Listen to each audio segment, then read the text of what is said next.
bem-vindos de volta à segunda parte do Mercados em Ação. Vamos agora aos mapas e gráficos da semana com o Marco Silva, onde vai estar em destaque a situação na China e o gás natural nos Estados Unidos. Também vai olhar para o S&P 500, o euro-dólar e a evolução do petróleo. Marco. Obrigado, André. A semana passada foi uma semana extremamente importante para os mercados, apesar de muita gente poder não se ter apercebido, porque é tempo de férias, mas foi realmente importante e eu já vou explicar porquê. Em relação ao mapa, podemos ver que nos Estados Unidos existiu um domínio do vermelho, portanto das quedas, da correção, mas houve setores que se comportaram de forma bastante interessante, nomeadamente aqui o segmento do consumo, Walmart, por exemplo, Costco, devido a resultados que foram apresentados e que indicaram que ainda existe algum consumo. Portanto, o consumo não caiu a pique nos Estados Unidos, o que é muito bom, nomeadamente o consumo de bens essenciais. No caso da energia, o Brent não subiu e, portanto, as energéticas não tiveram essa valorização. No entanto, é de realçar que as empresas de serviços do setor petrolífero e de gás, essas sim tiveram uma valorização. Portanto, o mercado espera que exista aqui um aumento da procura pelos serviços desse setor. Em relação ao mercado global, destaque aqui para a China. A China que está com alguns indícios de que a economia poderá arrefecer de forma bastante substancial. Aliás, o Banco Central voltou a reduzir a taxa de juros e podemos ver aqui que as empresas chinesas listadas em Nova Iorque tiveram quase todas elas uma contração bastante relevante. Em relação aos mercados, de uma forma geral, e aos setores, poderemos ver que o vermelho dominou. Não foram grandes quedas, mas foi vermelho quase em toda a linha, o que é significativo depois de 5 semanas com o mercado a subir e a recuperar. Portanto, houve aqui uma inversão de sentimento. Destaque aqui para o UNG, que é o ETF do gás natural nos Estados Unidos, que, contrariamente às restantes matérias-primas, como o ouro e a prata, teve aqui uma valorização. Aliás, o gás natural subiu, mesmo o petróleo tendo retraído um pouco. Portanto, o gás natural será um tema para terem em atenção nos próximos tempos. Em relação aos gráficos, começamos aqui por o euro-dólar. O euro-dólar no time frame diário está claramente aqui num canal descendente. Reparem, temos aqui o primeiro ponto, o segundo ponto e o terceiro ponto que formou este canal, e ele foi bater exatamente na parte superior do canal e está agora na mediana desse canal. Portanto, esta zona é muito importante.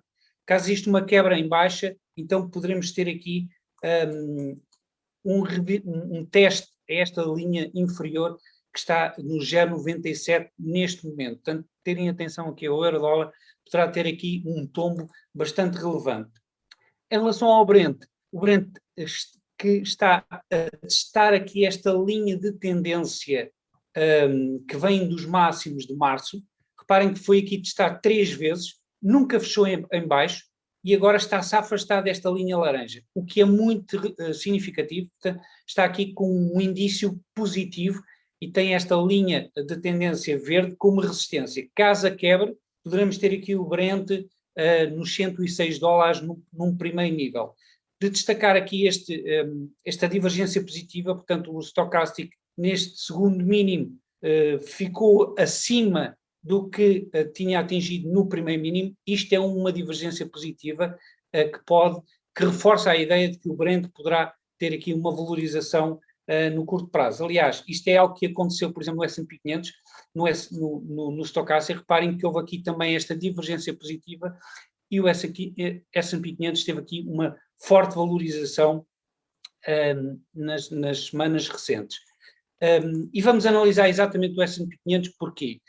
Reparem que nesta onda recente de subidas, bateu exatamente na média móvel dos 200 dias simples. Isto é muito relevante. Bateu, fechou abaixo e agora está a retrair. E isto é algo que, se nós olharmos para 2007, 2008, foi exatamente o que aconteceu depois de uma primeira queda inicial, 2007 para 2008, houve uma recuperação que bateu exatamente na média móvel dos 200 dias, reparem, tal e qual como aconteceu agora, e depois houve uma retração e continuaram as quedas até, de uma forma até bastante mais incisiva até março de 2009. Será que se vai repetir este padrão de bater e registrar novos mínimos? Vamos ver, mas o que é certo é que para já está a replicar o que aconteceu em 2007, 2008 de uma forma bastante fidedigna. Portanto, poderemos ter aqui novos mínimos ainda este ano e vamos estar atentos aqui ao que vai acontecer quando o S&P 500 testar aqui as médias móveis dos 100 dias e dos 50 dias. É tudo, André. Obrigado, Marco. Mário, olhando aqui para a questão do gás natural na Europa, já tem vindo a ser debatida nos últimos meses, mas, entretanto, o inverno aproxima-se. Esta semana começou com o preço do gás natural na Europa a disparar 20%, devido ao fecho do Nord Stream agora no final do mês, durante uns dias. Pelo menos é essa a informação que temos neste momento. Nunca se sabe se poderá ser prolongado ou não. E queria perguntar, estamos aqui a assistir a uma tempestade perfeita, queremos reduzir a dependência de gás natural da Rússia, mas continuamos ainda muito dependentes da Rússia, estamos a tentar diversificar as fontes de fornecimento, ou pelo menos a Alemanha e outros países, estamos a tentar também aumentar o armazenamento, tudo antes do inverno. O que é que estás otimista em relação aos próximos meses para o gás natural? Estou extremamente negativo. Há uma tentativa de diversificação, Os Estados Unidos, por exemplo, nunca exportaram tanto gás natural para a Europa como fazem atualmente. A Europa está à procura de novas fontes de abastecimento de gás natural, está um esforço muito grande de